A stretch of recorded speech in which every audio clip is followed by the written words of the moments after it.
Apostrophes.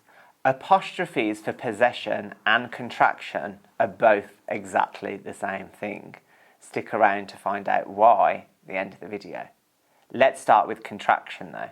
An apostrophe for contraction, also known as an apostrophe for omission, is all about omitting letters. When we talk, we get a little bit lazy and we drop letters. For instance, I am going to see her tomorrow.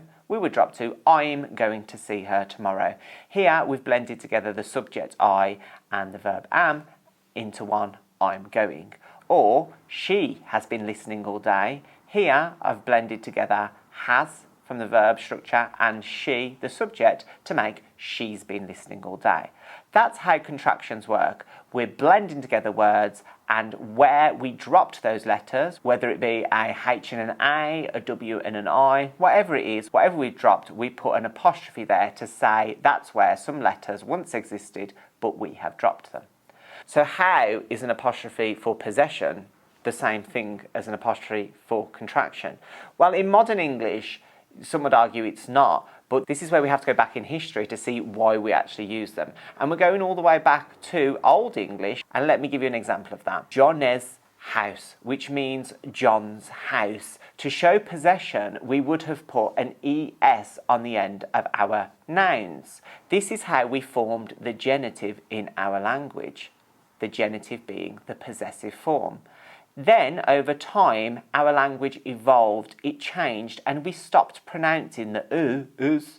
We stopped pronouncing the es on the end of these words. So instead of John's house, it would become John's house.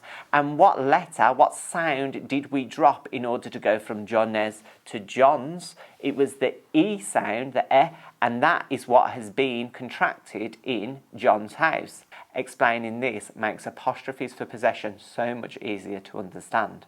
So what about with a plural noun? Let's start with the singular form, girl, and say girl's toy. We would add the ES to make it genitive, drop that, girl's toy. And what I like to do to kind of show that it is singular is if you put a line moving down from the apostrophe and under the noun, you'll see quite clearly that it signals one girl. So what about if we have more than one girl and the toys belong to them? We would say they're the girls' toys. Let's check that it's plural using our tactic of underlining. If we put the line from under the apostrophe and across, now you will see that it is plural. When it comes to apostrophes, that explanation of the ES being from the genitive and it's just a contraction of it will really help with punctuating these words correctly.